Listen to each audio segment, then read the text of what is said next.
A Hora Mundial recebe aqui o Fábio Júnior de Oliveira. Ele é ex-sargento do Exército. Se prontificou voluntariamente a lutar na guerra da Ucrânia. Teve contato com membros do exército ucraniano. Tudo se encaminhou para isso, mas de repente ele recebe um comunicado dizendo que não era aceita a sua ajuda. Mas o que aconteceu? Fábio, bem-vindo à Hora Mundial. Eu gostaria que você falasse, antes de a gente entrar nesse assunto, que você é um ex-sargento do Exército.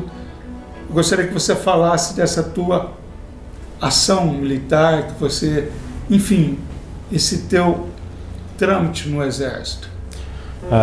Tudo bem, Walter? Bom, eu entrei no Exército no dia 22 de janeiro de 2005, através de concurso público, na Escola de Sargento das Armas.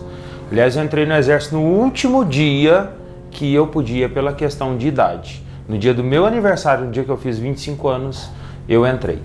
Cursei a Escola de Sargento do Exército, a Escola de Sargento das Armas, em Três Corações. Me graduei sargento no dia 25 de novembro de 2005 e fiquei no 22º GACAP, né, Grupo de Artilharia de Campanha Autopropulsado em Uruguaiana, no Rio Grande do Sul, por mais um ano. A decisão de sair do Exército foi minha, por motivos pessoais e por motivos que não era na realidade aquilo que eu esperava. Não por causa dos militares. Os militares fazem... Há muitos militares realmente vocacionados, como eu acredito que eu era um deles, dedicados, mas o Exército brasileiro, infelizmente, ele não tem aquela ação militar tão efetiva, e não é por causa dos militares. E não vou falar de política, mas de governos. Desde o final do período militar, o Exército, a Marinha e a Aeronáutica, as nossas Forças Armadas carecem de investimento para que nós possamos ter um treinamento de tiro real na artilharia, como eu era de artilharia, no campo, e ter um treinamento melhor. Então, a minha decepção foi essa. Agora, vamos falar agora da Ucrânia, tempos de hoje, invasão russa na Ucrânia, toda essa mobilização do mundo, que hoje é pauta mundial. Só se fala disso, sabe, os grupos humanitários se mobilizando, refugiados já passam dos 3.500.000 pessoas deixando a Ucrânia, mortes, pessoas passando fome, enfim, nesse contexto, né, de guerra, de catástrofe, o que motivou, o que te impulsionou a se voluntariar para a guerra, para ajudar o exército ucraniano? Bom, primeiro que, como eu digo assim, eu saí do exército, mas o exército não saiu de mim. Então eu continuo sendo um militar. Quando eu vi a situação, é uma situação que nenhum militar consegue aceitar a invasão do seu país de uma forma serena. Não dá para aceitar.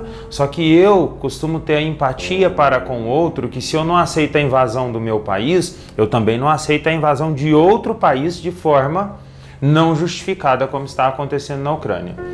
Para além disso, ataques a maternidades, a hospitais pediátricos, né, estupro de soldados russos contra mulheres ucranianas. Isso, para mim, não dá para aceitar em hipótese alguma. Para mim é inconcebível. Agora, por exemplo, como que foi esse contato, por exemplo, com quem você falou na Ucrânia? Eu sei que, só para identificá-lo para você, o Fábio, ele morou nos Estados Unidos, ele fala inglês, ele morou em outros países também, morou em Portugal. Quais outros países? Na Dinamarca, não é isso? Isso, eu morei nos Estados Unidos, Portugal e França. Trabalhei na Dinamarca, Noruega, em navio de cruzeiros. Então, quer dizer, ele tem um domínio com o inglês. Então, quer dizer que ele tinha esse contato lá e, por exemplo, esse contato com a Ucrânia, a princípio eles assinaram positivo. Como é que foi esse teu contato lá e essa tua predisposição a lutar na guerra? Bom, primeiro contato eu tentei com a Embaixada da Ucrânia no Brasil. Como por esbarrar em algumas legislações com relação ao alistamento brasileiro no território nacional para outro país, eles não estavam nos dando informações, então eu procurei as embaixadas da Ucrânia em países onde eu conseguisse me comunicar com eles em inglês. Então mandei e-mail para a Embaixada da Ucrânia na Polônia, no Canadá, para o Consulado Geral da Ucrânia em Chicago e Nova York e fui obtendo algumas respostas. Fui direcionado para o site que foi criado, que é o fightforua.org. Desculpa falar em inglês, mas o site está em inglês. E fui até o site da Embaixada da Ucrânia na Polônia, onde eles disponibilizam um formulário para que você preencha, coloque seus dados, sua experiência militar, você coloque tudo isso e aí você tem um retorno. O primeiro retorno que eu tive deles foi positivo, embora assim, havia todo um processo, né? Eles te retornam positivo, te mandam os pontos de encontro, mas depois mandaram um outro e-mail dizendo para nós, perguntando mais efetivamente qual era especificamente a sua experiência militar e se eu estava disposto a lutar, a combater diretamente com o exército russo. Né? Perceba que nessa pergunta há uma implicação. Você está disposto a ir para o fronte, a pegar nas armas e combater diretamente, arriscando realmente, efetivamente a sua vida? Então eu respondi para eles que sim, que eu estava disposto e que eu estava seguro disso. E qual a sua preparação no sentido de armamentos? Que experiência você tem? Bom, eu aprendi a trabalhar com a pistola 9mm, a metralhadora Beretta 9mm, o fuzil 7.62, a metralhadora .50 e o AT4, que é o dispositivo anticarro que o Brasil usa, né? O Carl Gustaf, e o obuseiro, que os leigos normalmente intitulam de canhão. Agora, o que aconteceu? Quer dizer, foi assinado esse positivo e de repente houve um contrassenso, ou seja, você recebeu um segundo comunicado e dizendo que não era possível, ou seja, não era aceita a sua ajuda, a sua ida. O que aconteceu? A partir de sexta passada, dia 18, foram atualizadas algumas regras. Só um minutinho, desculpa. Sexta passada, dia 18, nós estamos falando do dia 18 de março de 2022, né? Isso. Quando ele recebeu, só para situar você em todo esse trâmite. Desculpa, continuando. Sem problema. Foi atualizada a lista de países que não serão aceitos os cidadãos para lutarem na Ucrânia. E eu enxergo isso como uma prevenção da entrada de espiões, de pessoas que possam, né, como o Zelensky sofreu a tentativa de assassinato 3 vezes nos últimos 15 dias. E entre esses países estão Afeganistão, Síria, né, que são países aliados da Rússia, países que se negaram a implantar medidas e sanções efetivas contra a Rússia, e nessa lista estamos nós, o Brasil, a Argentina, o México, a Venezuela. Quer dizer, brasileiro que se predispuser a lutar, ou seja, vou lutar, então ele não é aceito. Não, ele não é aceito pelas posições de aliado da Rússia, como nós somos encarados hoje. Na verdade é uma questão diplomática também, aí envolve uma série de coisas, enfim. Agora, o Fábio, por exemplo, a gente sabe que vai para uma guerra, sabe, é matar ou morrer, não tem outra alternativa. Como que ficou sua família nesse contexto? Como que você se posicionou diante de seus pais, enfim, dos seus familiares, colocou essa sua necessidade? Como é que isso foi recebido? O que aconteceu? Bom, eu me posicionei da forma mais direta, como é meu costume, né? Cheguei Falei, olha, eu me alistei para a guerra da Ucrânia. E minha mãe olhou, olha, né, desolada, muito triste. Meu pai já falou, eu não vou nem falar nada que não adianta, né? Não é a primeira guerra para a qual eu me alisto e a primeira para a qual eu me alistei. A questão que eu não pude ir foi apenas um documento. Quais guerras anteriores? Eu me alistei para a guerra do Iraque, quando morava nos Estados Unidos. Só que eu estava nos Estados Unidos com um visto B2 de turista e era requerido que eu tivesse o Green Card. Se eu tivesse o Green Card naquela época, hoje eu seria do exército norte-americano. Certo, então essa foi o Iraque. Mas voltando na questão da Ucrânia, a reação dos seus pais, e aí? Então, aí minha mãe disse que iria orar para que isso não desse certo, né? Pelo jeito as orações dela estão dando resultado, mas eu não desisto. Eu continuo voluntário, minha família sabe disso, continua não aprovando, mas eu continuo voluntário. Se amanhã a Ucrânia mandar um e-mail dizendo que nós brasileiros estamos fora da lista de exclusão, ou seja, estamos novamente aceitos, eu estou embarcando, porque eu inclusive vendi meu equipamento fotográfico, já que as arrecadações não foram suficientes para pagar nem 1/3 da passagem, eu estou indo.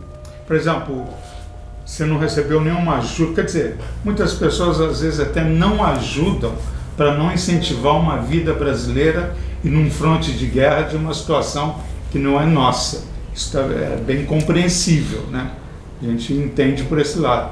Mas, por exemplo, você tentou pedir alguma ajuda? Como é que foi nesse contexto antes de você vender seu equipamento? Sim, nós fizemos uma vaquinha. Lembrando que não era aqui de Poços de Caldas, somos eu e o Wesley, os voluntários, e nós fizemos com um valor de 15 mil na vaquinha para que conseguíssemos as passagens dos dois. Conseguimos R$425 na vaquinha. Só um detalhe, o Wesley, que ele se refere, é outro brasileiro mineiro que também está disposto, se inscreveu para lutar na guerra do Iraque, companheiro do Fábio, e ele também tem as mesmas, né, aspirações de defesa, de lutar, sensibilizado com a guerra. Então seriam os dois que estariam seguindo. Então até o momento isso não aconteceu, mas continuando. Isso, e nós disponibilizamos também um Pix para que as pessoas pudessem doar. No Pix nós recebemos R$1.200 em doações. Inclusive teve uma única pessoa que doou R$1.000 através do Pix. E eu gostaria desde já de agradecer muito e deixar claro que essas doações, se até o final nós realmente não formos aceitos, elas serão revertidas como prometido para as famílias atingidas pela guerra através da Embaixada da Ucrânia no Brasil. E você como ex-militar, como que você vê a questão dessa guerra? Como é que você analisa tudo isso? Lógico que são interesses políticos, a gente entende todo esse contexto, mas no lado mais humanitário, né? Por exemplo, os refugiados que aumentam nas fronteiras, a Polônia, a Romênia, a Europa que tenta se mobiliza na tentativa de ajudar, enfim, pessoas do mundo tentando ir para ajudar a Ucrânia, no caso você, ir para o fronte da guerra, que é uma posição mais delicada. Como é que você vê todo esse contexto de guerra? Nós em pleno 2000, e passou de 2020, 2022, chegando a 2023, como é que você vê tudo isso? Bom, de dois pontos de vista, do militar e do humanitário. Do militar, essa guerra é totalmente absurda e infundada. As justificativas do Putin são absurdas, né? Desnazificar a Ucrânia. O que ele quer dizer com isso quando nós temos um presidente na Ucrânia que é judeu, que teve seus antepassados mortos pelo regime nazista, né? De outro ponto também, a Ucrânia quer se aliar à OTAN, e tem mesmo que se aliar. Note que todos os países ao redor da Rússia se aliaram à OTAN, e isso tem uma justificativa: medo de serem novamente anexados, como já foram na época da União Soviética, de serem massacrados como o Stalin fez com a Ucrânia em 1932, matou eles de fome. Do ponto de vista humanitário, toda guerra traz prejuízos absurdos a vidas humanas. E nesse contexto, inclusive, a Rússia já foi condenada a até retirar suas tropas pelos crimes de guerra que está praticando. E esses crimes, eu espero que já foram comprovados. Infelizmente, a Rússia não é signatária do Tribunal de Haia, da Convenção de Roma, e para que o Putin seja punido, depende da Rússia entregá-lo ao Tribunal de Haia. Mas a tragédia humanitária já é a maior desde a Segunda Guerra Mundial. Já tem quase 5 milhões de ucranianos deslocados, afetando todo o restante, e a tragédia humanitária será maior no ano que vem, porque a Ucrânia é um dos países fornecedores de trigo e outros grãos, e vai haver desabastecimento e fome por conta dessa guerra.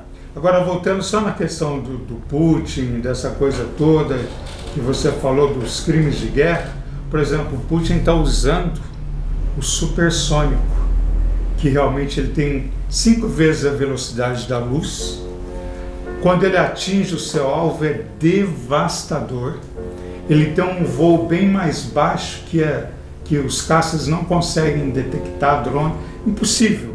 Então, quer dizer, ele tem assim uma habilidade, segundo pessoas que entendem e comentaram, que é impressionante. Seria, infelizmente, o top da guerra. Como é que você vê isso?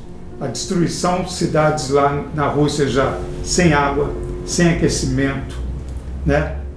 Sem condições, sem alimentos, e as pessoas começam a morrer a mínguas. Corpos são espalhados em vários pontos, corpos de civis na cidade. Como é que você vê isso? Essa como se diz, esse poderio russo, né, utilizado de uma forma tão desumana? Enxergo ele primeiramente como Hitler do século XXI. O discurso é o mesmo. Hitler queria unir a raça ariana.